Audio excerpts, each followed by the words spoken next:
mbrëma, si çdo të premte jemi bashk në një live i cili trajton shumë tema të ndryshme. Trajton tema të cilat ne ndonjëri humbasim sepse fokusohemi në një situatë të caktuar apo në një temë të caktuar. Është konsideruar një orë për veten, pikërisht për faktin se na duhet veç një orë në ditë për të informuar mbi çdo temë e cila jo domosdoshmërisht lidhet me profesionin.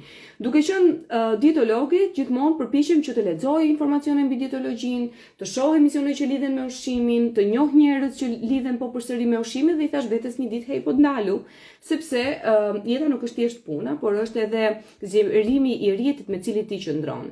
Dhe kështu u krijua një orë për veten në mënyrë që edhe me ju të ndajmë informacione të cilat janë vërtet të nevojshme. Është episodi 4 ky sot dhe kemi të ftuar një vajzë shumë speciale, një vajzë e cila beson në ëndra, por nuk i lë aty, por i zgjeron idetë e saj duke i kthyer vërtet në vlera. Jam duke folur për një vajzë e cila ashtu siç ka emrin, ashtu është edhe vet. Duket si një batut filmi kjo, por në fakt është e vërtet. Lili është një ndër vajzat që unë vërtet e kam vlerësuar, edhe pse e kam parë krejt rastësisht, vajza ose njerëz të cilët ti i takon veç një herë dhe kupton se janë njerëzit e duhur. Është nga ato vajza të cilat ka krijuar një strategji shumë të bukur për të sjellë në tregun shqiptar, por edhe në mendjen e njerëzve, një edukim të ri mbi ushqyerjen. Kur flasim për ushqimin, gjithmonë mbetet një sfidë, gjithmonë është frika e të konsumuarit ushqime sepse herëherë mund të jenë të kontaminuara, herëherë mund të jenë të bëra me pesticide dhe kjo e ka nxitur frikën për ushqyerjen e duhur. Herëherë ka të dyshime nëse ekzistojnë vërtet ushqime organike, por ja që Lili e ka gjetur çelësin për të gjithën këtë. Ka krijuar Lili's Garden, një kopësht vërtet dhe një oaz vërtet i bukur, ku ti gjen gjithçka. Përveç se ylberi aty është i padiskutueshëm nëpërmjet ngjyrave të produkteve që e ofron, ajo çfarë është interesante është që aty e gjen natyrën vërtet. Ne po flasim për një ambient ku ushqimet jo vetëm janë të freskëta, por mbi të gjitha janë organike. Si ja ka dalë Lili ta bëj këtë gjë, unë thjesht pres që ajo të vendoset në live dhe të la bashkohet për të na treguar disa prej sekreteve të saj. Ne shqiptarët themi që jeta është shumë e shkurtër edhe bota është e vogël, dhe ashtu ndodhi me Lilin në një bisedë me një bisedë me të, kuptova që kishim dhe njohje shumë të përbashkëta, por mbi të gjitha kishim një botë shumë të përbashkët. Ishte ajo e lidhjes spirituale, shpirtërore dhe njohjes së ligjit të universit. Dhe ndonjëherë kur ti beson fort në disa gjëra, kupton që vërtet ekziston ai që konsiderohet ligji i tërheqjes, sepse ti fillon selekton njerëz të panevojshëm ose të cilët nuk t'japin fryte në jetën tënde, përkundrazi ti ke dhënë për ta, dhe fillon dhe njeh njerëz që jo vetëm që din të ndajnë të mirat, por din edhe të shtyjnë apo të bëjnë një lloj trampoline mbi gjërat që vërtet ti ke nevojë.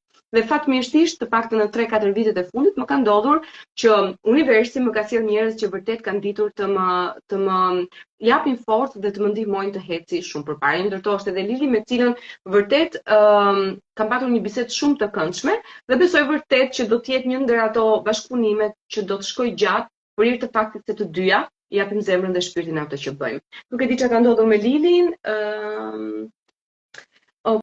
Okej, nuk po vendoset dot. Atëherë Lili, nëse ti ende duke më dëgjuar, të lutem dil në live-i, vendosu edhe një herë sa të xhiroj motorat e Instagramit. Më përpara kam patur një pyetësor që lidhej me a ka ushqime organike apo jo, a blini dhe sa herë blini dhe a kushtojnë ato, se një ndër pyetjet që zakonisht bëhet është okay, ku t'i gjejmë dhe pastaj i blemi dhe po është shtrenjtë. Dhe në fakt këtë duhet që të diskutojmë sot, a ekzistojnë vërtet ushqimet organike, se një ndër personat që kishte kthyer përgjigjen ishte po t'ja fusni kot ku ekzistojnë me ushqimet organike. Por gjithmonë ka një zgjidhje, gjithmonë ka një individ i cili di ta gjej çelësin e të gjithës kësaj dhe ti mbledhi në një vend që quhet Lili's Garden.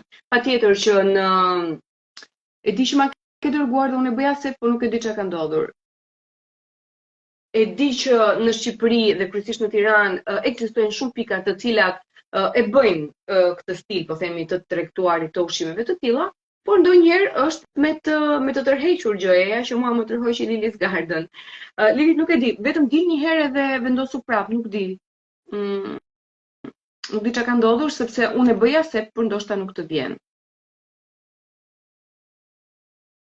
vetëm dil ose si të themi dil nga live dhe përpiqu të futesh edhe një herë duke klikuar përsëri të njëjtën gjë join request.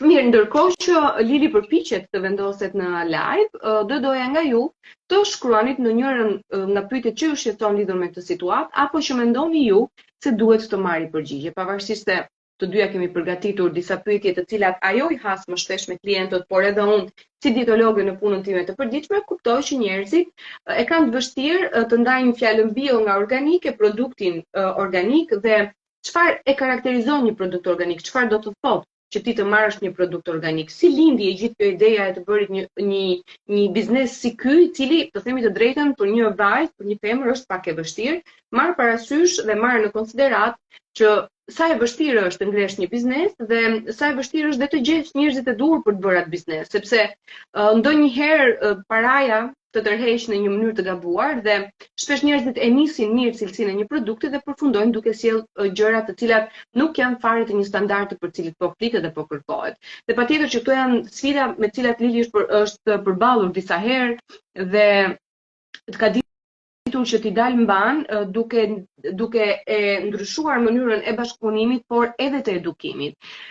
Me pacientët e mi gjithmonë them, nuk është problemi hajde të bijmë nga pesha, se normalisht ti në pesh më fal.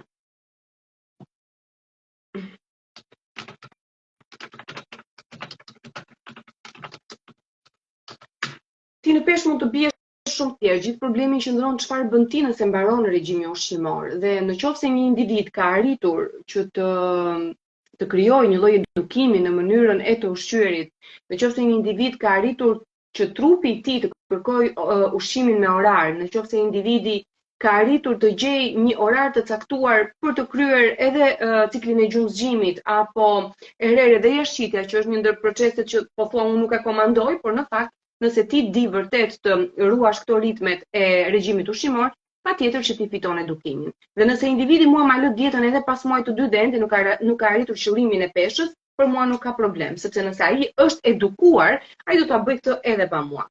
E njëjta gjë edhe me Lilin. Vërtet ajo ka për qëllim normalisht të shehë etj. Por gjithçka shkon mbi këtë, shkon mbi atë që quhet edukimi i konsumatorit. Duke qenë në një vend ku informacioni është pafund, por jo gjithmonë i filtruar dhe i dur, Lili duhet të përballet edhe me edukimin e klientëve dhe kam rastisur vetë aty kur e ka bërë me dashamirësi më të madhe. Dhe targeti që vërtet duhet edukuar në këtë rast janë fëmijët, sepse të paktën unë kam nga një brez ku vërtet nuk ekzistonin ushqimet e industrializuara, të procesuara, ultraprocesuara në këtë masë janë tani, por dhe as nuk kishin ndonjë edukim të mirë. Kështu që ajo çfarë duhet bërë është pikërisht dhe në shkolla dhe kudo tjetër të kemi një edukim të mirë të fëmijëve në mënyrë që dhe ata të dinë të zgjedhin. Dhe një ndër këshillat që zakonisht unë jap për prindrit është pikërisht kjo, të merren fëmijët gjatë procesit të bërjes pazar, zakonisht e quajmë, që mund të konsiderohet dhe një kohë me fëmijët, por është një kohë cilësore e cila dhe edukon në të njëjtën kohë edhe patjetër rrit gjastat që këta fëmijët të rriten edhe më të shëndetshëm. Lili, unë nuk e di realisht çfarë po ndodh, është hera e parë që bënohet kaq. Nuk e di, vërtet nuk e di. E vetmja mënyrë do ishte ndoshta të dilja unë dhe të futesha prapë, por humbasim live-in. Nuk di nëse ka ndonjë mënyrë tjetër.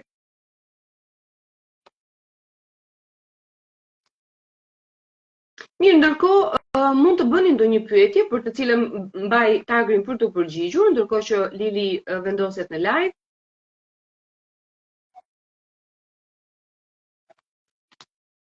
Nuk e di.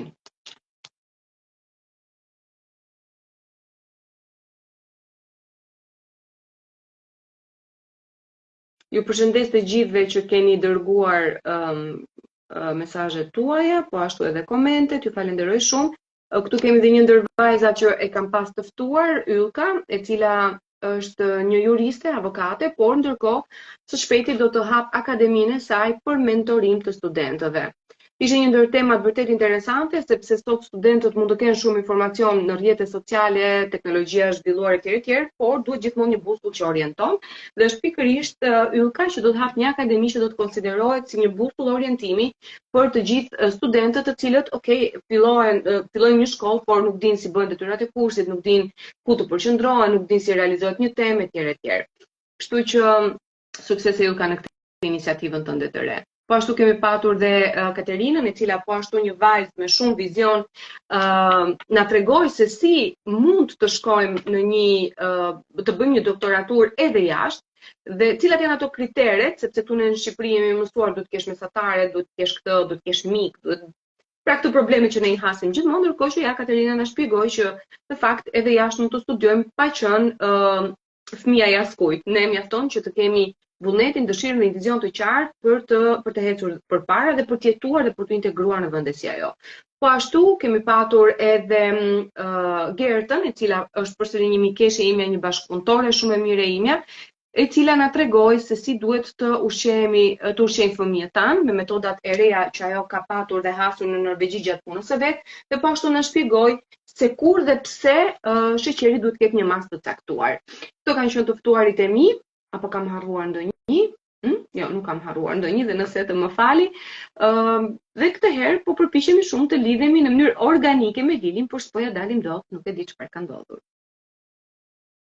Ndërkohë që mua më vjen kërkesa e saj, unë bëj gjithmonë accept dhe nuk e di çfarë ndodh. Nuk e di vërtet.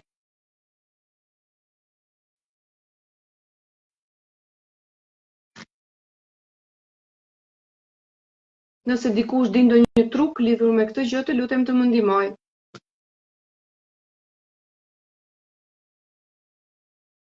Okej, sa vakte mund të hajë një person 89 kg. Shiko, të gjithë individët pavarësisht peshës në kilogram duhet të konsumojnë 5 vakte, sepse këto janë rekomandimet e dietës mesdhetare. Por këto 5 vakte duhet të kenë kalorazhin që i përshtatet organizmit tënd, që i përshtatet ekzaminimeve të gjakut në rastet por përgjithsisht duhet kërkuar, sepse aty më ka ndodhur të kemi individ që nuk e kanë ditur as që kanë pas probleme me tiroidin, as që kanë pas probleme me vitaminën D etj.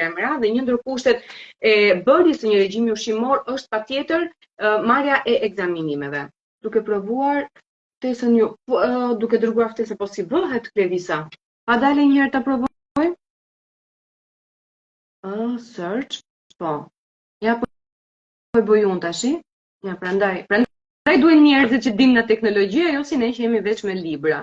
Lili, provo ti tani ta akseptosh, ta pranosh?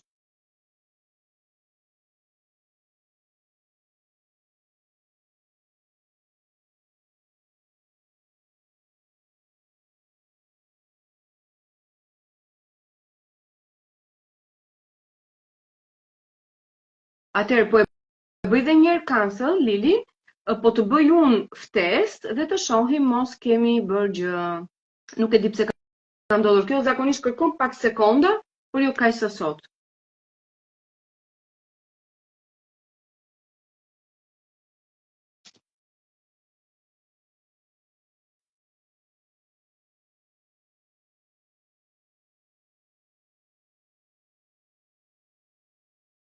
Megjithatë, gjithmonë gjërat e bukura bëhen me vonesë, kështu që kjo do të jetë super e bukur, s'po vonon kaq. Kote kam humbur televizionin, unë e qaj. Atëherë, Lili, mos bëj ti asnjë veprim, të filloj unë të bëj ndonjë gjë, mbase kush e di.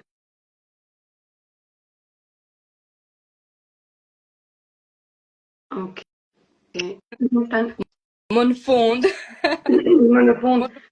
Faleminderit Klevisa. Se për zotin nuk do e kishim dalë dot. Një siklet i papart. Unë ty nuk të shoh, por kjo ka pak rëndësi lidhur me mua, rëndësi ka që audienca të na shohë të dyjave. Dikush ma konfirmoi që është kështu. Sepse në Instagram e postohet me të dyja ne, mjafton që tani të na shohin. Shpresoj që të jemi në rregull, kështu që të jap një konfirmim të vogël. Okej, dikush të shkruaj nëse jemi të dyja të shfaqura në screen edhe është okej. Lili, mirë se erdhe. Se u gjeta, Më fal për nuk para bëj live. Kjo është ajo po nuk ka lidhje. Kjo sot nuk ka lidhje me ty, kjo nuk e di ç'a ndodhi realisht, vërtet nuk ka lidhje me ty. Do të pas një problem që realisht me live-et, do të futem më shpesh, jo një herë në kaq, ë? Thjesht na morën sy kaq. Po, kjo besoj. Si je? Kalove? Mirë, një ditë e lodhshme, por me fryte. Se normalisht që të marrim fryte duhet edhe të lodhemi dhe kur flasim për fryte është pikërisht kjo çështja e edukimit. Sot unë normalisht mbaj në praktik gocat e fakultetit të bioteknologjisë dhe ushqimit dhe sot u tregova disa gjëra me ushtrime. Se ndonjëherë ajo që ndihmon më shumë është praktika se sa thjesht ana teorike. Dhe vërtet jam e lumtur që ato e përtitin shumë shpejt informacionin dhe kemi për të sjellë në treg specialistë të mirë të ushqimit. Ndërkohë me ty si shkoj? Mirë. Të zakonshmja imja, plot sfida, plot kënaqësi me klientët, por që kam dhe një orar tjetër për mbyllur, kështu që jam akoma në orar pa mbyllje akoma zyrtare të punës. Lady Vokshi, shumë faleminderit për komplimentin, të falenderoj. Sot pas kam shumë njerëz të bukur, edhe jam vërtet shumë e lumtur. Me sa duket është ajo çështja e energjisë që folëm Lili, edhe vërtet sot njerëzit që kanë me shumë pritshmëri. Zakonisht live-et nuk kanë ndonjë shikueshmëri të madhe, sepse gjithë njerëzit kanë impenjimet e tyre, duke qenë e premte përgjithsisht familjet dalin, sepse kanë mbaruar edhe shkolla e kështu me radhë, por në YouTube edhe e postuar në Instagram, ajo gjithmonë merr vlerën që meriton. Tani Lili, do kemi shumë shikueshmëri sepse do flasim tema shumë të bukura, edhe mendoj se do kemi akoma më interes më të lartë. Patjetër që po. Megjithatë, ndonjëherë nuk është shumë e rëndësishme sa njerëz kemi, po sa njerëz ndërgjegjsojmë ne. Se ky është gjithë qëllimi i këtij apo çdo iniciative që unë ndërmarr. Dhe vërtet edhe në emisionin që mbylla me shumë dashuri, po edhe me shumë sukses, Balance, ishte një ndër emisionet që ndoshta për momentin nuk e pati atë fokusin ose njerëzit janë shumë të drejtuar mbas informacioneve që lidhen me si të vishemi, si këtu e si ashtu, por ja që ai e mori vlerën e vet më vonë edhe vërtet unë pata një feedback shumë të mirë nga të gjithë. Mjafton të kur më shkruanin mesazhe dhe kështu që e mora atë që vërtet dash me shpirt. Më trego pak kush është Lili. Lili. Kjo është pyetja më e bukur që më bëhet po thjesht çdo ditë kur jam në kontakt me shumë klient, edhe kush është Lili, si është Lili? Dhe realisht jam Lili, dhe ngelen kështu se mendojnë se jam ndonjë e madhe në moshë për të krijuar një vizion kaq të madh. Unë jam Lili për hir të së vërtetës. Edhe me ndjemuar boshti pale. Po. Doja të tregoja pak a shumë duke qenë sepse më bëhet shumë shpesh pyetja si lindi, kush është Lili dhe si lindi Lili's Garden. Unë do të ndalesha pak në formimin tënd, se pastaj dua që njerëzit të kuptojnë që të kesh një vizion duhet të kesh një formim. Patjetër. Atëherë unë kam mbaruar studimet në master shkencor teknologji ushqimore, dhe më thënë kryer studimet në fakultetin e Universitetit Bujqësor, ku jam shumë e lumtur dhe krenare që kam kryer studimet edhe ku sot jam kjo që jam, fal atyre, por dhe studimet forta që kam kryer. Teknikave laboratorie. Do jam që kam mundur të t'jap mësim. Po. Por jam e lumtur që sot flasim edhe zhvillojmë tema shumë të bukura së bashku. Kjo është akoma më e rëndësishme. Lili është një vajzë shumë e thjeshtë, vjen nga një familje shumë e thjeshtë ku së fokusin kam patur shumë shpesh edhe si ëndër të krijoja gjëra shumë të bukura në lidhje me natyrën. Edhe, domethënë, lindi shumë natyrshëm. Edhe shkollimi im ka lindur për pasionin që më kam patur që hershëm, që e vogël, natyrën, klimën, traditën, të mbajtur gjallë traditën shqiptare, por shpesh edhe ato bisedat të gjata familjare ku ne flisnim për tema të ndryshme, që diskutonim dhe shpesh do thoja unë do bëhem diçka në lidhje me ushqimin. E kisha si ëndër, si parim. Nuk dilja jashtë kornizave të ndryshme, por pos që kisha ëndër të bësha dhe laborante gjaku. Nuk e di pse kisha këtë ëndër të hershme, shpesh herë krijoja këtë idenë që të zhvilloja këtë, por që ja që sot jam në fushën e ushqimit dhe jam e lumtur që e zhvilloj dhe jam pjesë e botës së ushqimit.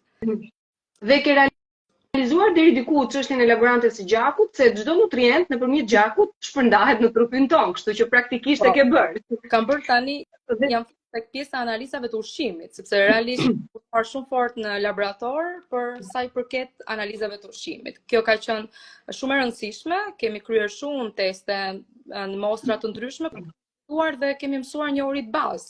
Edhe kjo akoma më shumë më bën të lumtur, sa po vinte ajo ora e laboratorit, unë isha akoma më e lumtura, që do rria me orë të tëra për ta zhvilluar, saqë nuk largohesha e fundit, mund të them. Kjo ishte më e rëndësishme. Çfarë bëri klik dhe lindi Lily's Garden?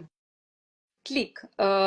Tani pas mbarimit studimeve, si çdo i ri në fushën në tregun e punës, ka ato vështirësitë e veta, domethënë hasin vështirësi se ku do përqendrohen, çfarë do zhvillojnë, si.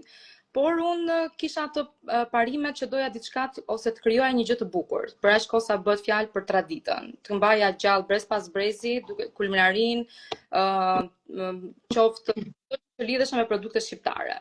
Dëgjoja shpesh herë tema të ndryshme dhe në orarët mësimit ose trajnime që kam bërë ose konferenca të ndryshme lidhe me ushqimin, që ishte fokus ushqimi. Të ushqehemi dhe kjo gjatë gjithë kohës më mbeste në vesh si diçka e rëndësishme për ta zhvilluar më tej. Ishte një gjë, një augur i mirë, do thoja. Edhe Lili lindi pas pandemisë. Ishte si çdo besoj se secili prej nesh ka qenë ato dyzimet pas një periudhë të gjatë të mbyllura që fillojnë edhe një herë restart nga e para.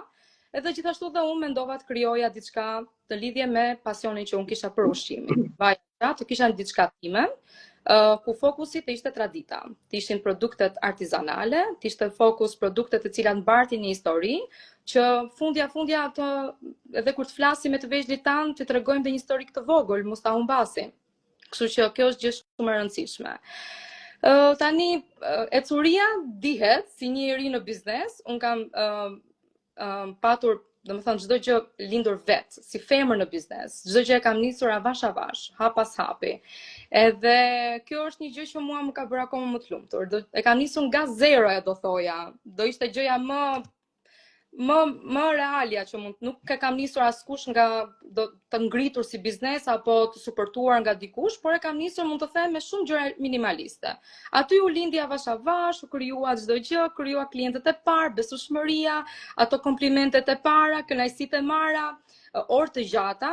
Duhet ta ciktoj këtë që kam qenë shumë orë të gjata, mund të them mbi 16 orë, mbi 20 orë punë, sepse duhet të kishte një përkushtim që të krijoja atë kënaqësitë e bukura. Nuk më ikesha në shtëpi, jo për gjë. Se gjatë kohës isha updetuar me gjëra, duhet të marr këtë, duhet të flas me këtë, ishte gjatë kohës shumë e bukur. Më linte dhe nuk ndje lodhje fare, po të më pyesë je lodhur, jo thoja, nuk jam e lodhur, duhet të ri akoma. Kështu që kjo ishte fillesat e para. Nisur nga eksperienca ime, sigurisht që e besoj këtë gjë, sepse e kam nisur vetë nga zero, por di edhe diçka që fillimet për një person që e nis nga zero nuk janë as pak fitimprur, se përkundrazi e gjithkohës një investim. Pse zgjodhe këtë rrugë kur mund të kishe zgjedhur diçka më fitimprurse për një kohë më të shkurtër? Po, shiko, ideja është që ne pasi mbarojmë studimet jemi të prirur për të ftuar nga kompaniera të ndryshme për të pozicionuar në aspektet e punës apo qoftë në çdo rrethant që ka të bëjë me lidhjen, sidomos kur mbaron teknologë ushqimi. Kjo është e rëndësishme. Por zgjodha këtë pjesë duke qenë sepse doja të kisha diçka time. Të njihesha për ato çfarë sepse unë përkushtohem shumë në punë, e kam këtë, domethënë në momentin që më jepet pozicionohet një punë, mund ta dhe një gjë jo jashtë profesionit tim, çfarëdo gjë që më caktohet, unë e marr me shumë seriozitet, e kam këtë. Dhe kjo gjëja më bëri pse mos ta lind, pse mos ta krijoj diçka time. Edhe faktikisht filloi me një pyetje të cilën unë doja pse mos kishin produktet tradicionale shqiptare në fokus. Të kishin në çdo tryezë të mbartnin një histori. Domethënë, të doja t'i trajtoja shumë shpejt, shumë qetësisht me njëri tjetër, me konsumatorët, kishin këto produkte të cilat na bën mirë. Të mbartin, t'i rikrijojmë sërish. Kjo është shumë e rëndësishme, apo jo? Patjetër që po. Si zgjedh Lili bashkëpunëtorët e tu? Pra, furnitorët në një gjuhë të tregut, por bashkëpunëtorët do t'i quaja. Si zgjedh ti? Së pari do ta cek edhe që një nga pjesa kyçe pse filloi Lily's Garden ishte edhe suporti i fermerëve. Duke marrë shkas që shikoja shpesh herë fermerë të cilët ose më flas artizan që unë i njoh personalisht, kam fatin që t'i kem bashkëpunëtorët më të mirë të mi, që punojnë për mua tashmë, edhe krijojnë produkte aq të mira, aq me cilësi të lartë, por në sasi shumë të pakët. Lindi sepse unë doja të suportoja. Shifja që nuk kishin një treg ku t'i shisnin, nuk kishin pikë grumbullimi që të merrnishin produktet apo të shiteshin apo t'i suportonte dikush. Shikoja shumë zonja të cilat prodhonin produkte dhe nuk kishin ku t'i çonin t'i shisnin. Edhe kjo ishte një suport, një mini suport i vogël. Kur sot un kam zonja të rretheve të ndryshme nga veriu në jug, ku suportohen, marrin një pagesë të kënaqshme nga ana ime që sot e kësaj dite më falenderojnë, më thonë shumë faleminderit që na i merr produktet, na suporton, akoma jap iderat çfarë prodhojnë, jap produktet në kuptimin e lëndën e parë që është pjesën ose higjienës që është vazot e qelçit, që ua blej un kastile që të jenë të sakta, mos të kemi probleme me kontaminimet, me higjienën, çdo gjë është e lindur zinxhir me njëra tjetrën tashme. Edhe se si unë i siguroj fermerët është e vështirë, sepse sot është vështirë të gjesh një produkt cilësisë lartë, flas për produkte artizanale. Gjithkush mund të prodhoj, jam shumë e lumtur që sot po prodhojnë shumë, kemi shumë artizan, por fokusi është që unë kam pak e sakt, domethënë punojnë shumë pak persona të cilët bëjnë produkte sezonale të spinës, edhe në kohë, mund të them. Kjo është e gjitha se unë sot e kësaj dite kam fermerët e mi, domethënë që punojnë për mua. Çfarë koordinatash të gjeografisë shqiptare përmban Lily's Garden? Koordinatat, kjo është, sa po flas për produktet, momenti që vjen dikush për herë të parë, unë filloj si mini histori, sepse në vetvete dyqani mban një filozofi më vete, duke folur për çdo gjë. Nga fillimi deri në fund më thotë, më the gjithë Shqipërinë këtu brenda, çfarë ke bërë? Dhe unë nuk rresht, dua akoma, edhe shpeshherë kur jam në kontakt me fermerët ose me të rinjt, i shtyj të bëjnë akoma produkte të cilët ne mund të mbajmë nga gjithë trevat e Shqipërisë. Por fokusin tani dim tashmë kush mbahen produktet cilat prodhojnë që janë artizan, që është zona e Përmetit, që prodhon produkte shumë cilësore, glikot, reçelërat.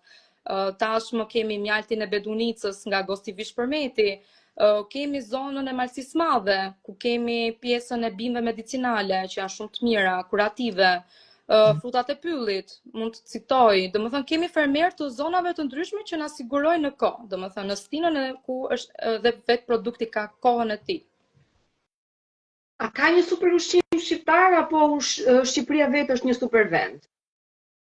Do thoja që jemi një super vend, se realisht kemi një klimë, jemi shumë e fat, që kemi një klimë dhe kemi një natyrë të nuk di si ta shpjegoj, domethënë jam e maknitur, saqë mëngjeset e mia në Instagram i filloj me Mirëmëngjes Shqipëri dhe më thon klientët, Lili, sot nuk na ke thënë Mirëmëngjes Shqipëri, saqë unë mundohem të pasqyroj çdo ditë çdo cep Shqipërisë, pra sa ka mundësi nga persona të cilët merren me këtë fushën e filmimit, nuk i bëj unë, disa bëj unë, kështu që mos i marrin në konsiderat sikur, më thon ti i bën të gjitha filmimet kaq të bukura me dron, por që unë filloj së pari, ne jemi me fat për çdo gjë që ne na ka fal natyra në Shqipëri. Kemi super ushqime, mund të them të gjitha kategoritë. Unë nuk i karakterizoj dot kjo apo dikush tjetër, por do cilësoj boronicën. Duke qenë se tani po vjen stina, po vjen koha që ne do dali fuqishëm boronica dhe shpresoj me natyrën të mbaj koha e mirë, të kemi sezonin e boronicave, dredhzave të malit, kemi mjedrën e egër. Domethënë që janë një super ushqime të cilat jo vetëm që bëjnë mirë, po janë dhe të shijshme. Domethënë i preferojnë të gjithë kategoritë ndryshme të konsumatorëve, që të vegjëlit deri tek të mësuarit, mund të them që i preferojnë. Kjo është ajo që unë krenohem më shumë, ta dish, frutat e pyllit, lëngjet, që janë lëngjet artizanale pa sheqer, që i rekomandoj shumë, më mirë të konsumosh të tilla ose mund ta përgatitësh dhe vetë në kushte shtëpie, është shumë e lehtë, por që kemi shumë produkte, janë pafund, domethënë, kemi nardenin, kemi pekmezin, që sot e kësaj dite unë e kam kthyer si një trend konsumimit të shumë të nardenit pekmezit, duke për vlerat ushqyese që ka. Mbartin vlerat, domethënë, të papara, që tek pjesa për anemin, për mëlçin, për infeksionet urinare, besoj se ti akoma më mirë mund ma pasosh se je dhe fushës. Jo, po të le të flasësh, se boll pola 20 minuta. Po pra, kështu që kemi porcinin e pukës, që është do të thënë bretëresha, që sot e kësaj dite kërkohet shumë nga të huajt, restorantet kanë filluar ta njohin shumë konsumatorë shqiptar porcinë e bukës, më përpara nuk është se ka qenë shumë në fond. Po. Absolutisht. Tani si një njohëse e mirë e ushqimeve, trevave, traditave, historive, na duhet një sugjerim kur të vim aty dhe të mbushim shportën. Çfarë do të sugjeroje ti për një mëngjes, një snack, një drekë apo një darkë të shëndetshme me ato produkte? Se ndonjëherë duket si këto produkte organike janë shumë pak dhe ne nuk realizojmë dot një ditë të plotë me ushqime.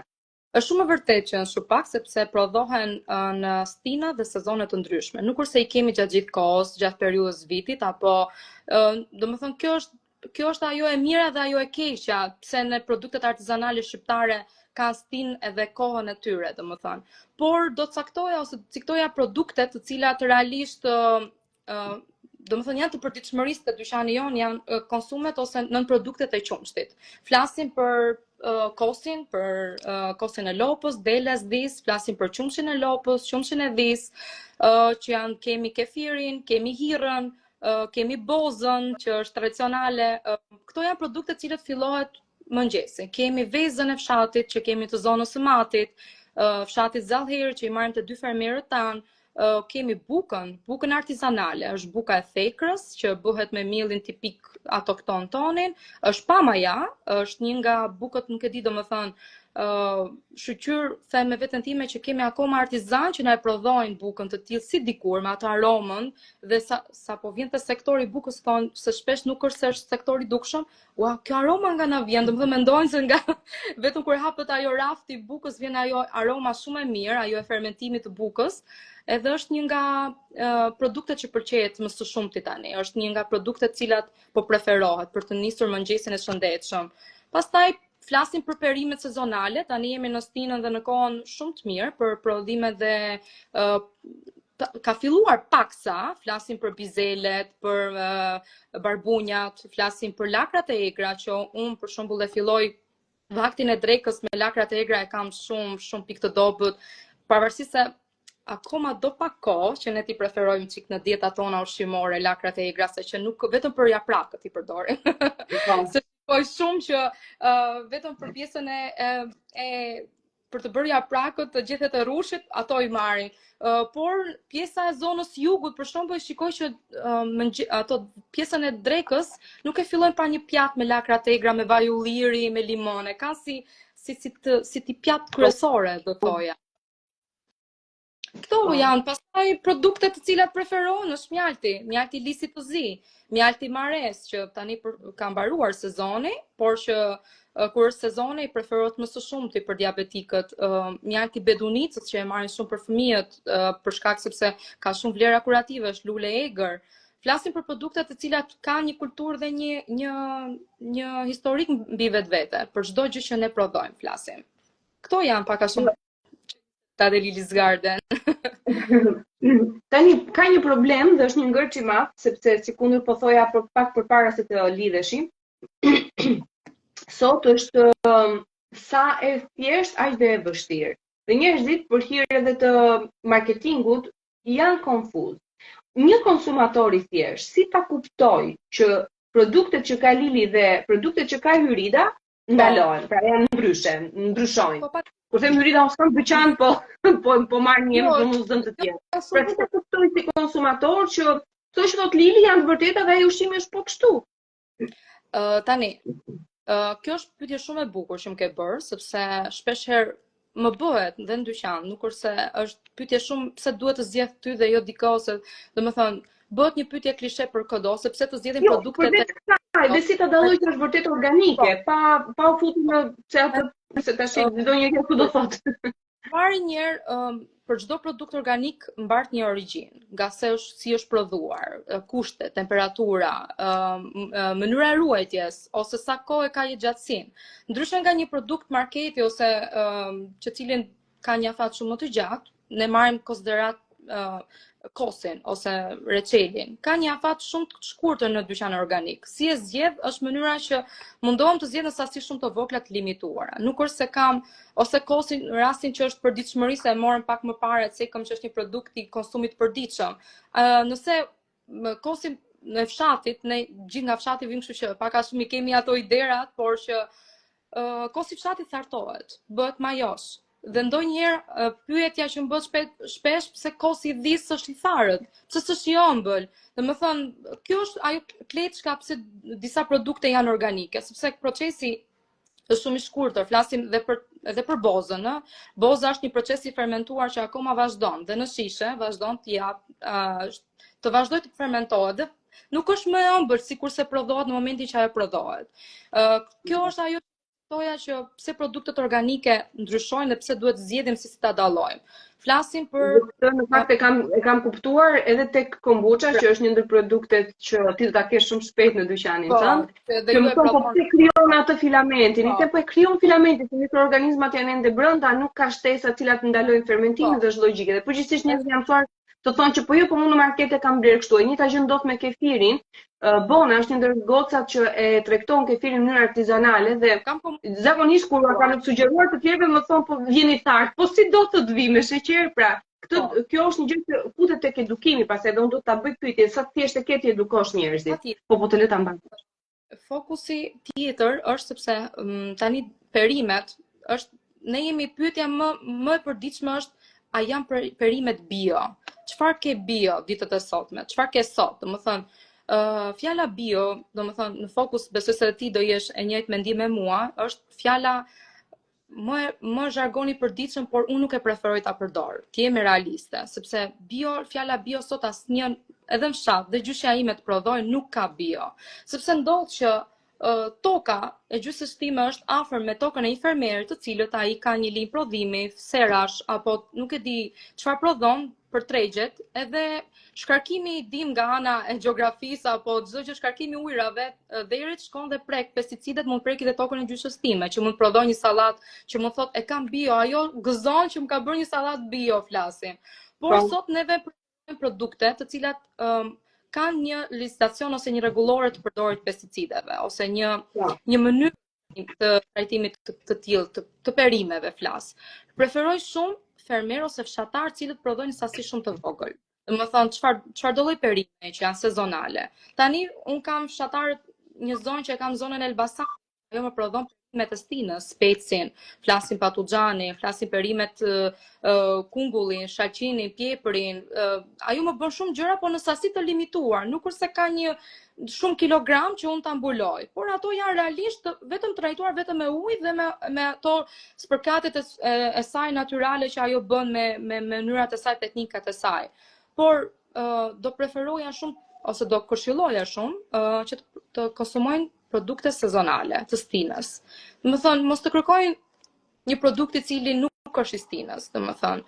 Tani për shembull ka shumë lakra, preshin. Tani po mbaron stina, nuk është më në fokus. Tani po dalin bimët, po dalin bishtajat, mashurkat, po dalin bizelet, batha. Batha është një nga nuk e di, ka shumë vlera ushqyese dhe shumë pak po e njohin, nuk e di pse. Sepse ekziston ajo anemia hemolitike e bathës, që në fakt njerëzit i ka trembur, edhe prandaj sepse e shoh gjithmonë dhe kur japim bishtajt të vonë janë njohur njerëzit dhe me ekzistencën e kësaj enzimës glukos 6-difosfatasa, për të cilën disa individ mund të jenë deficitar dhe mund të ndodhi ajo anemia hemolitike. Dhe batha në fakt ka qenë shumë e përdorur kohë më parë. Në fakt unë e mbaj nga prindrit e mi apo nga daja, halla e merat, të cilët e kanë pas përdorur, por shumë kanë ndodhur dhe që kanë pasur këtë helmin thoshin ata, po që i referohet kësaj situatës që krijon atë shkatrimin po e themi të rrozave të kuqe gjakut.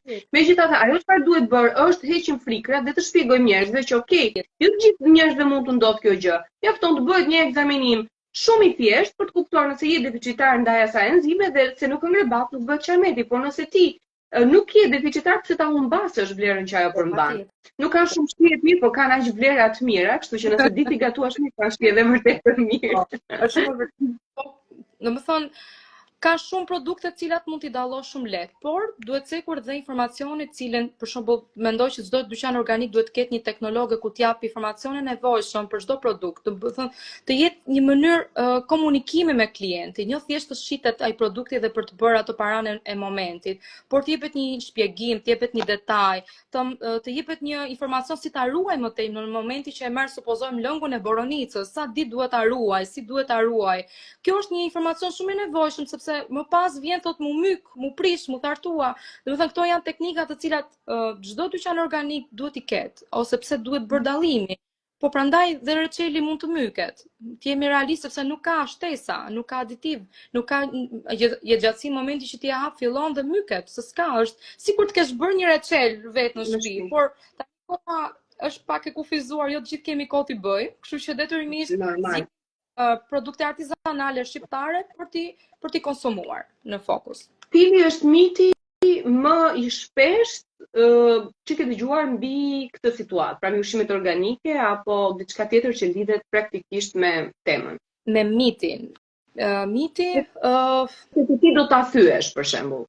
Siç duam të thyej që buka duhet hiqet nga dieta. Nuk duhet hiqet nga dieta. Çfarë ka një mit? Çfarë ka një mit lidhur me ty? Unë nuk do ta zhvilloj shumë për mos t'i lodhur shumë, sepse nuk do të bëj me betejë, por do thoja vetëm që momentin që zgjedhin të tilla dyqane të marrin shumë informacion, të pyesin, nuk është turp të pyesësh. Domethënë nuk do doja ta thyeja mitin apo të bëja pak si shkenca ushqimit, apo nuk e di si mund ta parafrazoj, por do thoja që apo vinë në tilla bizneset të marrin informacionin e nevojshëm për çdo produkt që ndodhet në raft. Kjo është mos e sigurt që çdo kush që gjendet do ta japi si informacion. Të marrin mënyrën se si konsumohet, se si përdor, por dhe për t'i suportuar, sepse nisma ime po ashtu është që nurit femër në biznes është dhe për të suportuar femrën, për ta duartrokitur për atë çfarë po realizon dhe çfarë po bën. Është dhe akoma më e rëndësishme. Pastaj rrugës, pastaj lindin avash gjërat të cilat janë hallkat pastaj, hallkat e punës. Normalisht në gjithë bisedën ne folëm që përveç tregtimit, një ndër punët që bën është ndërgjegjësimi. Sa e thjesht është dhe sa e ke domethënë sa e ke marr feedbackun që je kuptuar mbas atyre që ke shpjeguar. Kë quan ti një sukses të faktit që ndërgjegjësove dikë? Shiko, ndërgjegjësimin e kam kuptuar me kalimin e kohës. Domethënë, në fillim ishte vështirë për të kuptuar mënyrën se si, ndoshta edhe shpjegimi i tepërt mund të ishte pak e lodhshme, të jemi realiste, por kuptova që sa po vinë dhe shumë shpesh po më bëhen pyetje në lidhje me ushqimin. Po më pyetet për çdo gjë, jo thjesht për origjinën e një produkti, po më pyetet si ta përdorin, mund të flasim edhe tek sasia që duhet përdorin. Për shembull, qoftë tek uthulla e mollës egër, po marrim konkretisht, për sa duhet të hedhim, këto janë informacione bazë. Mund të flasim për sëmundje të ndryshme të cilët ata mund të jenë përballë me diabetin, me anemin, me probleme të tipit mund të them dhe me sëmundje shumë akoma më të rënda, domethënë vinë zonja të cilat janë me terapi që vinë përdorin vezën e thellozës, duan të dinë informacion nevojshëm se sa kokra duhen konsumuar, koha, sa duhet ta ruajnë vezën, a është e freskët, origjina, dhe kjo është një mënyrë që unë kam kuptuar që akoma po bëhemi njësh me klientin. Domethënë ne bëjmë tema, po të vish për shembull të shikosh nuk ka ditë që unë nuk bëj tema. Ne bëjmë dhe si tip, unë i them po bëjmë podcast, sepse aq shumë orë zhvillojmë me njëri tjetrin biseda të ndryshme, saqë dalim nga një temë në një temë tjetër, saqë mësojmë të dyja palët, dalim të mësuar. Dhe ka shpeshherë që shumë klientë më thonë, sot nuk e di, por kam marrë një energji aq të mirë saqë kam mësuar shumë gjëra. Jo vetëm kam bler disa produkte, por që kemi bërë një bisedë shumë të këndshme saqë mësuam nga njëri tjetri shumë gjëra. Domethënë bëm tema nga të gjitha anët. Nuk them që te gatimi përfunduam te vlerat ushqyese të gatimit që sapo e tham, domethënë është bërë një mënyrë shumë e bukur, është thirrë një trajç me çdo gjë. Dhe kjo gjë po më pëlqen akoma më shumë dita ditës, sepse po shikoj që po preferohen të tilla dyqane, preferohen të tilla profile, sepse informacioni im është akoma, unë jam çdo ditë updetuar me risitë e fundit në ushqim, çdo gjë që ka të bëjë për të mirën e konsumatorit, por avash shikoj që preferohen shumë dyqanet të tilla. Kanë një fokus edhe e mbështeten, duart trokite në një farë mënyre. Megjithatë, nuk besoj që janë të pakta rastet kur ke dëgjuar që nga shtrenjtë. Po.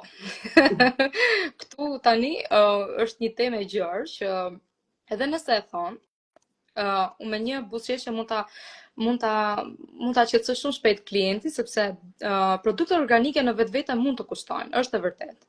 Kanë kosto, duke marrë në fokus se artizanët kanë shumë shpenzime, flasim fermerët që prodhojnë. Kanë shpenzime sepse nuk është një produkt i cili e vendos në një linjë prodhimi, bën X vazo dhe ka X kosto. Produktet artizanale kanë kohën, kanë mundin, kanë higjienën, kanë pjesën e cilësisë produktit brenda, flasim, dhe normalisht që kushtojnë. Por po ta marrësh në anën time tani, pse nuk kushtojnë, është shumë e thjeshtë, unë do të bind shumë kollaj pse nuk kushtojnë dhe pse duhen zgjedhur tilla produkte. Sepse shoh shpesh herë përballje të cilët realisht po ma thon dhe klientët shpesh. Flasim tek në produktet e qumshit ose po flasim tek gjalpi i fshatit. Po të marrësh linjën e prodhimit gjalpit të fabrikuar, marrim me një kosto X, është më del më 3 kg se një gjalp fshati 2 beku. Dhe ndonjëherë nuk më duket që është e shtrenjtë apo jo. Marrim konsiderat 100 gram, është 180 lekë, po një gjalp i fshatit ka X koston, më kupton? Kështu që nuk më duket e shtrenjtë, dhe për aq kohë sa bëhet një sasi shumë e vogël, 2 kg, 3 kg gjalp 2 beku, nuk mendoj se është e shtrenjtë. Ose 1 litër qumë fshati, nuk mendoj se është e shtrenjtë në krahasim me 1 litër të fabrikuar, nëse më kupton çfarë duhet të them. Ose një mjalë, sepse kam skills të përditshme këtë dietat kushtojnë, ndërkohë që them, e para njëherë nuk po flasim për të ngrënë këtu 1 kg gjalp fshati, nuk po flasim as për të ngrënë, po themi 1 kg bolonica, po flasim për porcione të cilat i janë pjesë e rekomandimeve të dietës së balancuar. Kështu që nëse ti bën llogarit në fund të kësaj diete, nëse vërtet do punosh me lek, do ta kuptosh që ushqyerja ndryshe kushton shumë më shumë nga kjo që ty të duket e shtrenjtë. Dhe të mos marrim parasysh pastaj gjithë kostot hospitalore apo trajtimet apo terapitë që duhet marrin për një sëmundje të shkaktuar nga stili jetesës. Kështu që unë të kuptoj merësisht shumë ty, ndaj ta bëj këtë pyetje sepse e di që të shoqëron. Po, por nuk mendoj, është pak e vërtet që thon perimet, qoftë domethënë nën produktet flasim për shumë nuk mendoj se ditët e sotme ka produkte tradicionale shqiptare që kanë kosto shumë, mund të jetë ndonjë abuzim apo mund të kenë pak të drejtë, por mendoj për aq kohë sa bëhet fjalë të biznesi im, nuk mendoj se ka ndonjë domethënë abuzim deri në atë mas që flas që nuk është e përballueshme. Nuk kam patur ndonjë pyetje, tek tuk mund të kem patur dikush që mund të ketë thënë që ose është drejt, por është shumë e pranueshme dhe është njësh me mua. Po, është njësh me mua ku bëhet fjalë për produktin e mirë, flas. E kuptoj. Lili, na fole pak për fëmijërinë tënde, lidhje me tokën, me natyrën, me gjyshrit. Tani unë do doja që të na tregoj një recetë të veçantë të gjyshes, por që bëhet me produktet e tua. Tani janë shumë. Po një veçantë që jemi kështu si për dark. Tani për dark nuk do të thoj se do duhet më. Është pak të rëndë, por gjëja që preferohet më shumë të bëhen në fundjavë. Meqense jemi në fundjavë, po mbeten të recetat e fundjavës, janë rosnicat me pul. Nuk e di, por ne na i marrin shumë rosnicat me pul, marrin dhe zogun e fshatit që ne kemi të siguruar nga fermeri jon, që therr shumë pak realisht, nuk therr shumë dhe nuk ja mundsojmë të gjithëve në kohë. Edhe rosnicat i preferojnë shumë. Tiem tek tradicionalja, flasim te gatimet e gjyshes së dikurshme. Pastaj gjetur recetën time të preferuar. Domethënë shkoj që çdo fundjavë e kanë çdo kush që e merr, ose petat e byrekut që janë petat e hapura vet, domethënë fshati, edhe janë të bëra me ollai dhe të pjekura në sopë druri. Edhe ato për shembull preferohen shumë për bërë byrekun me qumësh, sepse kanë dhe fëmijët pushim në gjatë fundjavës, edhe kjo është pjesa që preferohet më shumti. Pastaj janë trahana, po dikush, trahana ma di zakonisht hanë në mëngjes, unë desa ha çik në dark. Po. Se më duket sikur është më lehtë. Pastaj janë pjesa nëse do futesh te kategoria e mëngjeseve të shëndetshme, janë frutat e pyllit, mund t'i konsumosh shumë mirë në smoothie, mund t'i konsumosh shumë mirë në çdo, mund të bësh pancakes të ndryshme fëmijëve me frutat e pyllit. Ka shumë mënyra. Ka shumë gatime që nuk mendoj se ne jemi shumë të pasur, për çdo lloj gjëje tavolinat e kemi plot. Jemi të jemi të sigurt për këtë pjesë. Ja kemi dhe bonën pekorçe këtu që thotë se pulat i bën me petka dhe në fakt janë vërtet shumë të mira.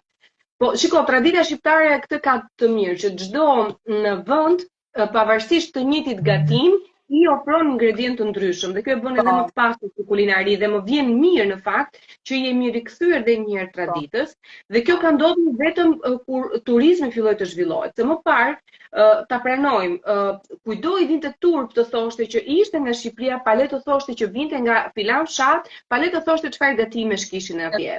Ndërkohë tani është bërë trend dhe është e modës që të kesh një shtëpi në fshat, po të bësh ku di unë atë byreku me salcë etj. Pra jemi kthyer traditës dhe është ta ç'është mirë, është edhe më vjen edhe keq që pikërisht jemi duke shfrytzuar këtë gjë ndërkohë që duhet ta kishim dashur.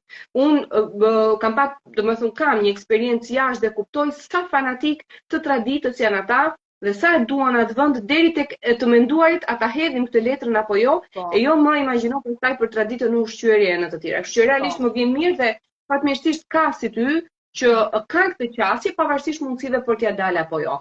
Po megjithatë, Lili, ne folëm këtu për anën më të bukur gjës. Po sigurisht ka pas dhe momente ku ti ke thënë s'po ja dal dot. Ka pas edhe momente ku një klient ndoshta të ka nxjerr nga vetja. I dua ti di këto momente dhe mbas tyre momentet dhe çastet më të bukura që ti vërtet ke thënë ja dola mban. Shiko, nga natyra jam çike sinqert dhe nëse do më pyesësh shumë palet çdo them këtu live. Ka që këto na duhen. Palet do them. Kështu që kush më një live e di shumë mirë se sa drejt për drejt jam. Momentet po. Si çdo hyj në biznes, ditë them që ka pato ato kolpot, them unë ato uljet e ngritjet e mia. Por që sidomos vitet e para, po, të jem realiste, po. Domethënë më dukeshe sikur isha futur në një tunel që s'kishte drejt fare dhe më dukeshe sikur çdo gjë ishte errët dhe nuk do kishte një dalje ose një mënyrë time që a do e përqafonin këtë nisëm që un kam bër. Po ka patur ato momentet që ditë të them që kanë qenë dhe për thënë, o jo, nuk ja dal. Duhen shumë para për t'ja dalur, duhet një investim goxha i madh, duhet të kesh një mbështetje ku di unë shumë të mëdha për të mbajtur, sepse realisht të mbash një dyqan me produkte organike sot duhet të kesh mundësinë që ta zhvillosh, të kërkon çdo ditë produkte, të kërkon çdo ditë të jesh updetuar, të kesh atë karikimin e bukur, do thoja unë, për të qenë pranë me freskinë, me çdo gjë që ka të bëjë me natyrën, flas. Por nxjerrja nga vetja nuk kam patur, të jem realiste për këtë, mos dukem pak si modeste kështu, por nuk kam patur. Kam patur momente këto që ciktova pak më lart që është jo pak e tharët, këto momentet. Këto janë normale. Këto më bie të ndihmojnë të tregoj që është organike. Po, kjo është një mënyra teknike, do thoja që pastaj nuk kurse kam patur diçka që në fillim më merja si mos respekt ndaj një femre në biznes. Shifja shumë jo respekt në fillim po. Do thoja shumë që e shikoja si diçka pales se ka bër ose nuk e shikoja si diçka që të duartrokiteshe. Po, në fillim po ka qenë kjo. Të jem realiste. Me që erdhëm këtu, një ndër sfidat që kemi kur hapim një biznes është që shohim që shumë njerëz na fillojnë na largohen. Si ka ndodhur me ty?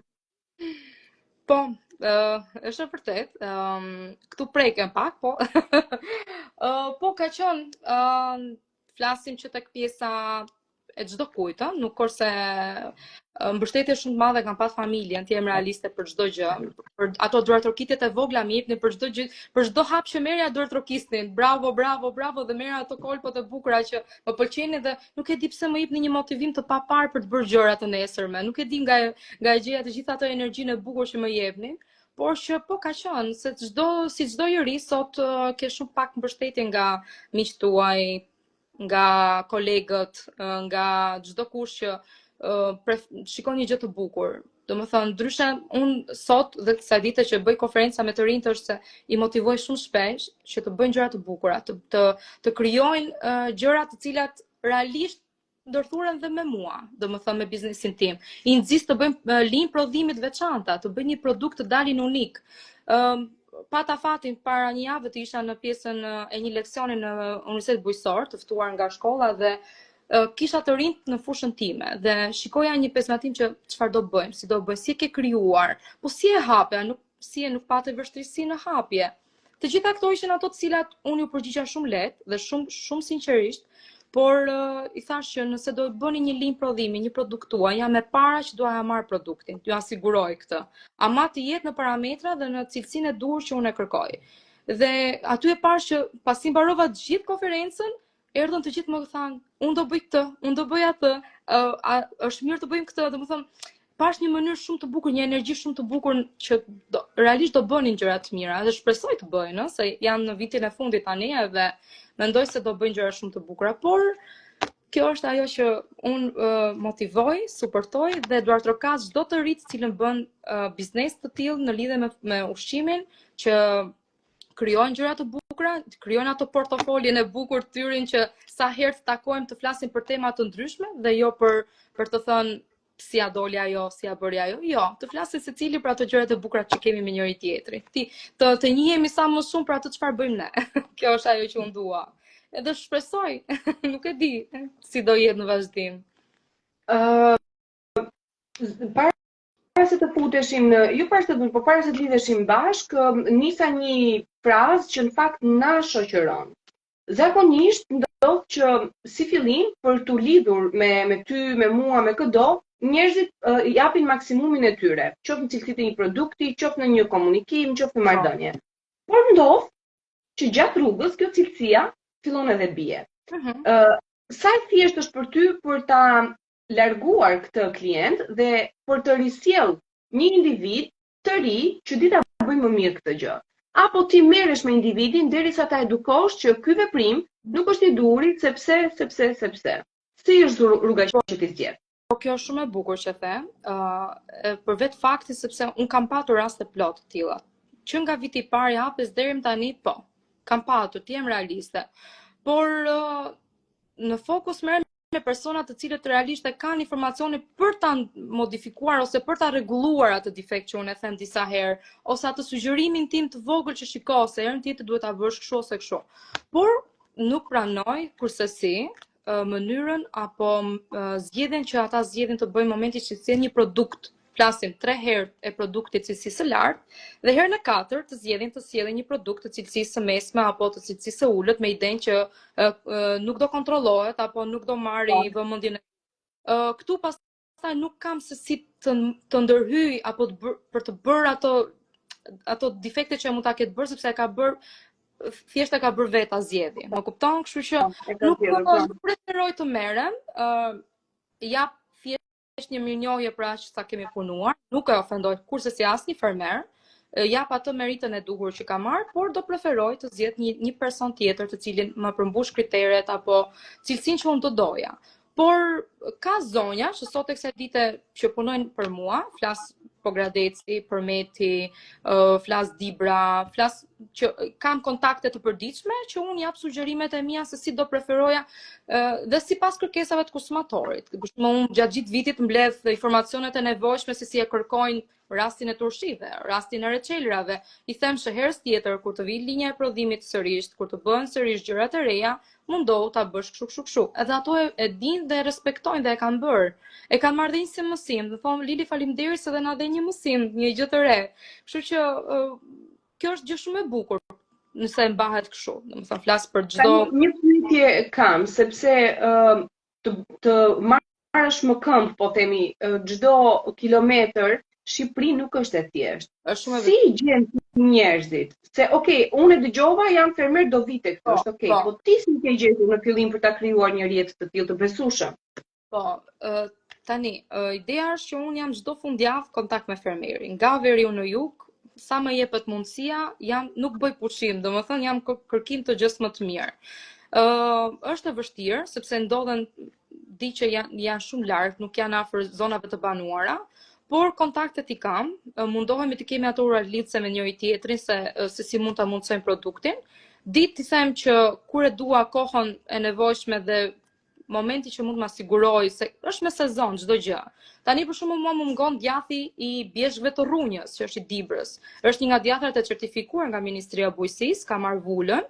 Është një nga djathrat nga dhita egra Bulac, nëse ke si informacione janë dhita egra autoktone.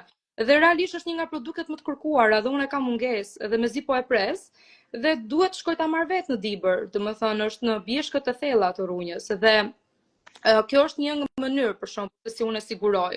I jap një kuotë sasie që duhet më prodhoj për gjithë vitin sepse vitin e kaluar më lam shumë, domethënë unë jam tani në pjesën e majit dhe prill maj tani unë nuk kam fare djathtin. Dhe kjo është një gjë që konsumatori e kërkon çdo kohë. Flasim pastaj për mjaltin e Bedunicës, i cili është sezonal, e ka 20 tetor, 10 tetor vjelin, kështu që detyrimisht do presim sezonin e ri të mjaltit. Flasim për produkte të tjera të cilat duhet i sigurojnë në kohë, por që kam ato ura të lidhse me njëri tjetër që komunikojmë dhe mbajmë kontakt për personat që punojnë për ne, për dyqanin tonë. Ndalemi pak tek target mosha e konsumatorëve. Vinë nëna, vinë gjyshe që praktikisht kanë një lidhje më të fortë me natyrën se sa brezi jon, apo ka raste që edhe fëmijët vinë herë për të shoqëruar mamin, po ndonjëherë përfundon dhe të bëhen vetë blerës. Si ndodh me ty? Shiko, për fëmijët e kam një çik kështu se kam një kemi shumë të bukur me ata, nuk e di pse, por më duan shumë. Dhe preferojnë dhe pa bler gjë do ikim te Lili, të marrim diçka te Lili, saqë mamat ngjisin shkallën ndonjëherë thjesht për të ardhur tek unë të përshëndetur Lilin, sepse jemi të fokusuar, nuk ikin në shtëpi. Po, është vërtet që unë i kam gjithë gruposha të ndryshme blerësit. Flas që tek të vegjëlit që i preferoj dhe i lë vetë të bëjnë pazaret e tyre.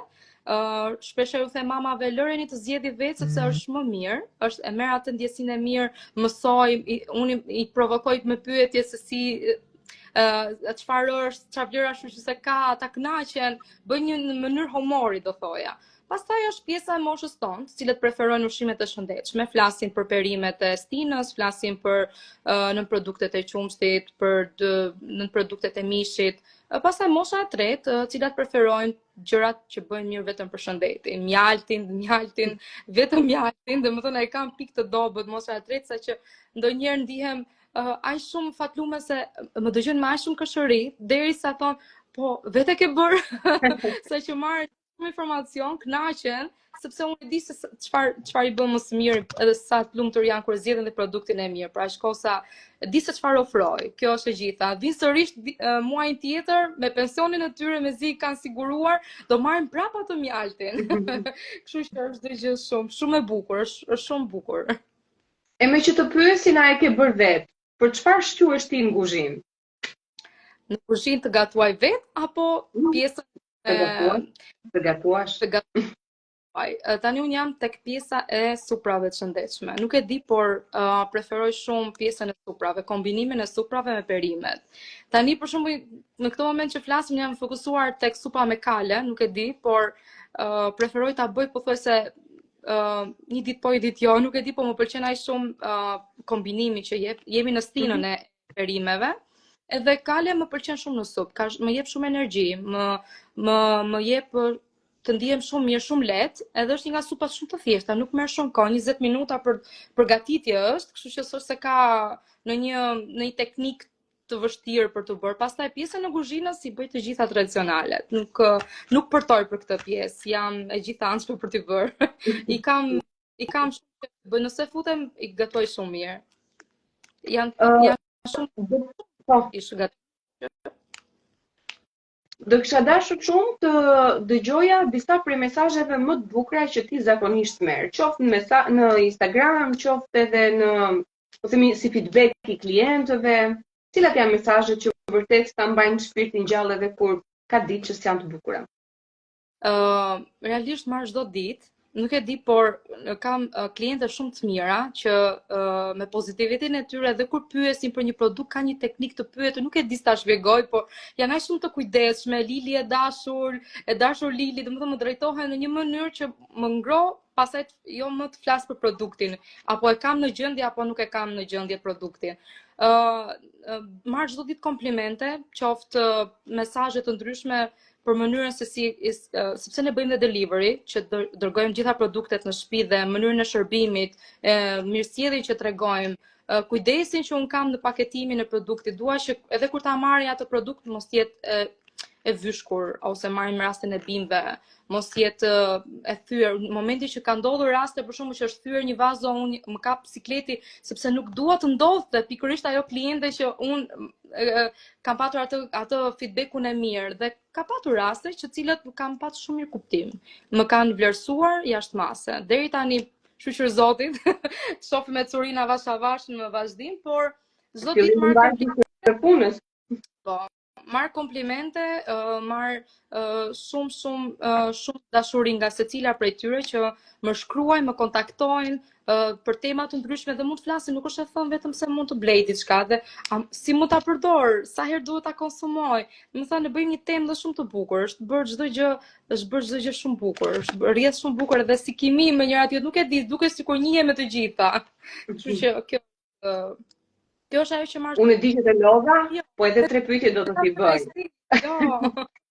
Unë me shumë kënaqësi të flas, kur aq kohë sa bëhet fjalë për ushqimin edhe kur bëhet fjalë për tema të tilla që mund të falim shumë dashuri me njëra tjetrën për të bërë gjëra të bukura, sidomos ne që jemi të reja, por çdo i ri i cili nuk ka një motiv si të nisi, si ta filloj jetën e tij, është akoma në kohë, është akoma për të bërë gjëra që ai do të di të bëj.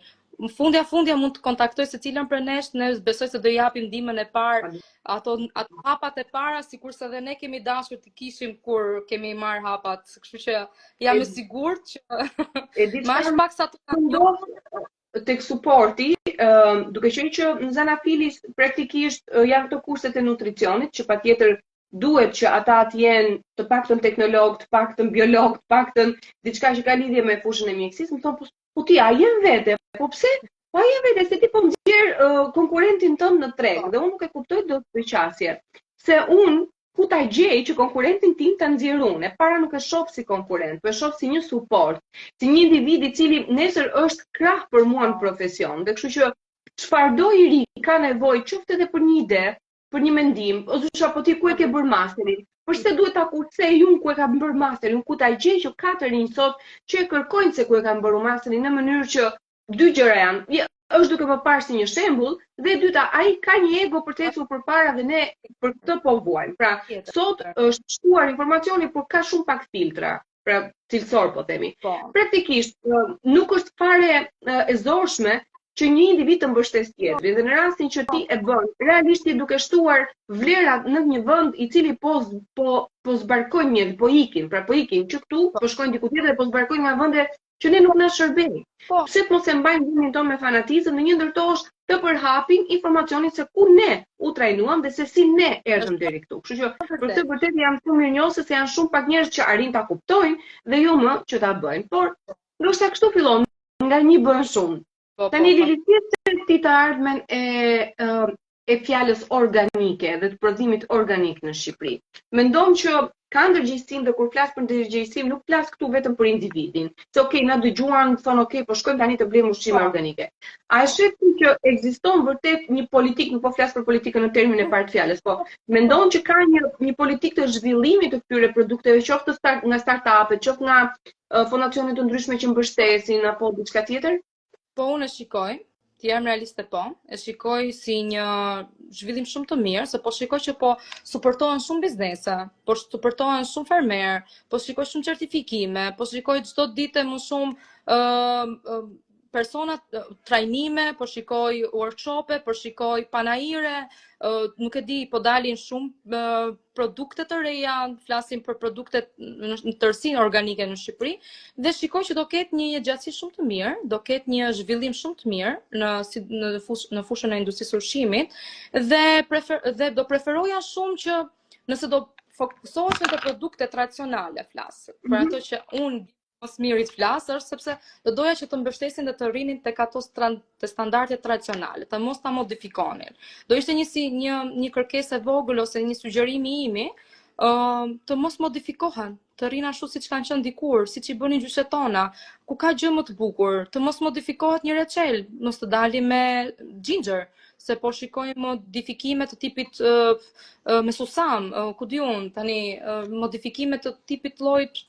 Nuk di si të them shumë produkte, por do preferoja të ishte ashtu siç është, siç e ka bërë gjyshja dikur. Nëse do bëj një salcë domateje, të jetë ashtu, mos të jetë e modifikuar. Nëse flasim për produkte artizanale, nëse flasim për produkte organike të standardeve të tjera, është profil tjetër që mund flasin kompetentë të tjera, apo persona të tjerë të cilët kanë informacion më detajuar. Por aq kosa bëhet për tradicionale, artizanale, do preferoja të mbeteshin brenda kufizave, mos ta modifikoni shumë. Kjo ishte e gjitha. Mos të rri ashtu siç është shumë bukur. Dhe shishme madje. Dhe dy pyetjet e fundit që më vërtet i kam për çdo të ftuar. Cili është hapi tjetër i Lilit? Si do ta shohim? Kjo është Këto janë ato pyetje që janë ato shprehje që mos trego kur ble shtëpi, mos trego kur ble makinë. Jo, po ne nuk tham të na tregosh detajet, ne tham a ka të reja. Ne na duhet a ka të reja dhe në çkush do të vinë. Po, unë vizionin e kam shumë të madh. Do doja të bëja shumë gjëra të bukura. Jam në proces për të bërë disa projekte të mia të cilat janë akoma zinxhir për të bërë shumë shpejt, por që duke bërë me suportin secilit prej jush do ishte shumë bukur ta zhvillonim, por kam plane të bëj shumë gjëra të bukura në lidhje me ushqimin. Dua të krijoj shumë evenimente, unë i them evenimente fjalë e madhe, po evente në dyqan ku ti përkushtohem çdo mini festivalit kohës them, kur sezoni ullirit, kur sezoni i shegës, kur sezoni të bëjmë evente të vogla ku ti kushtojmë të gjitha këtyre produkteve rëndësinë e duhur, kohën, mënyrën, të ftoj fermer, të ftoj teknolog, të ftoj nutricionist, të cilët flasin secili për pozicionet që ata kanë, për vlerat, për teknikat, për çdo gjë që flasin për vajin e ullirit që shumë pak kanë informacion, flasin më tej, të buçasin më shumë, linjën, teknikën, ruajtjen, shumë pak mund ta dinë si mund të ruhet. Nuk e di, për shumë gjëra. Kjo do doja ta krijoja. Kjo është një nga gjërat më e momenti që do doja ta bëja sa më shpejt jetë e mundur. Domethënë të krijoja ato mini eventet e mia të vogla, në atë ambient ndim të vogël, të ftoj persona të cilët janë kompetentë edhe konsumatorë, jo vetëm pjesë të fushës së ushqimit. Një fjalë top çfarë ndjell sjell dhe jam shumë e sigurt që ke për të sjell. Tani, nëse në Tiranë do të kishte një billboard dedikuar vetëm ty, cila do të ishte shpreha mbi emrin tënd? Shpreha motivuese apo mesazhi që ti do doje të ndaje? Shiko, unë kam gjithmonë e përdor si tip slogani, do thoja, si tip shkrimi është unë e kam, nuk e di po ndjej si ngrohtësi kur e them, domethënë të ushqesh me produkte organike nuk është një trend, por është një kthim në traditë. Edhe kjo është një gjëja nga gjërat më të bukura që shpesh kur e them më kënaq dhe vetë brenda.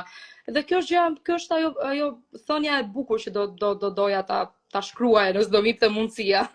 Do thonë të ushqesh me produkte organike nuk është një trend, nuk është një mod, është të kthesh në traditë, të ruash traditën, të ruash kulturën. Brez pas brezit ta ushqesh, ti tregosh të veshjeve tuaj se si është prodhuar, se si jo thjesht të tregojmë ku di unë tani, recetat të para nga jashtë që ata kanë një jetë të shëndetshme sepse të zgjedhin të ushqen, ne kemi shumë produkte që mund t'ia tregojmë shumë kollaj të veshjeve tanë. Të ngelet brez pas brezi tradita, kultura, çdo gjë.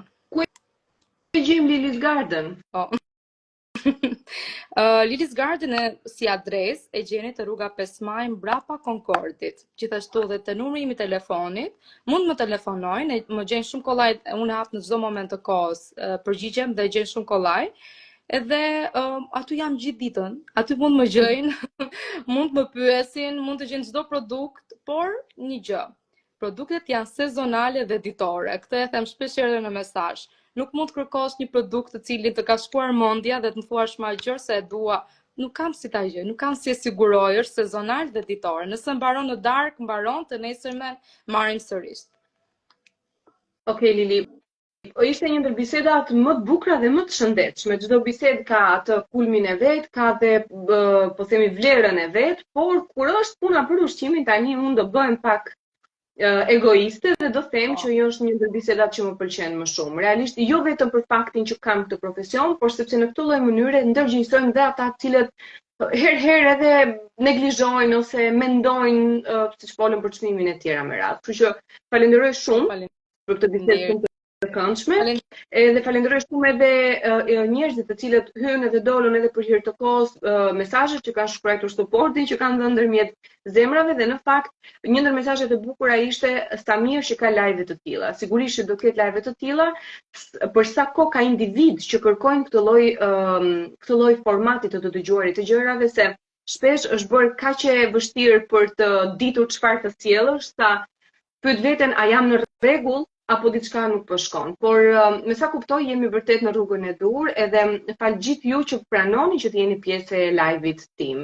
Është një iniciativë shumë e vogël krahasuar me ato që kam në plan dhe kam bërë, por përsëri më duket se kështu nga këndi i shtëpisë ndonjëherë gjërat janë më të ngrohta dhe më të bukura. Lili, të falenderoj tema shumë. Shumë e vërtet Rida, më lejo dhe të falenderoj sepse ke marrë iniciativat më të bukura, nuk e them për të bërë ato lajkat që çdo kush do i bënte, por realisht e kam planuar me shumë kënaqësi të isha pjesë e live-it tënd, duke qenë se është dalja ime e parë live në Instagram, nuk para kam dalë të flas apo të tregoj më tepër, sepse kam dashur të kem atë qetësinë time dhe shpeshherë preferoja edhe në dyqan ta konsumoja, por të përgëzoj shumë jashtëmase për iniciativën, për gjërat që ti krijon kaq të bukura, për rinin që ti e suporton kaq shumë edhe je një nga femrat të cilat mund të them të paktat që i duart roket në kuptimin e fjalës i fton të promovojnë veten, të flasin më tepër domethënë pa njohur askush. Kjo është gjëja më e bukur që ti ke bërë. Edhe të përgëzoj shumë dhe shpresoj të dëgjoj me projekte shumë të mëdha, ashtu si ti di të bësh, edhe nga këto podcaste të bukura, edhe të ushqimit që ti nuk je vërtet profesioniste në çdo aspekt. Nuk ta them po të kam njohur shumë pak, por realisht je një profesioniste shumë e zonja. Të përgëzoj shumë. Faleminderit shumë ty dhe të gjithë që qëndruan. Si? Ishte shumë kënaqësi që folëm. Edhe për mua shumë vërtet u kënaqja sepse ishin dhe pyetje që ne i dëgjojmë për ditë dhe na lidhen edhe me njëra tjetrën. Duke ju falenderuar shumë për suportin, duke ju falenderuar shumë edhe për dëshirën për të marrë pjesë me pyetjet tuaja apo ndonjëherë sugjerimet në tema, unë ju përqafoj edhe ju mirëpres në të premten tjetër me një tjetër temë shumë interesante që lidhet shumë me brandin ton. Çfarë është kjo? Do ta zbulojmë gjatë javës në postimet në story. Ju falenderoj, ju uroj një mbrëmje shumë të këndshme dhe një fundjavë të bukur. Riktheuni në traditë. Natën e mirë. Atë, pafshim.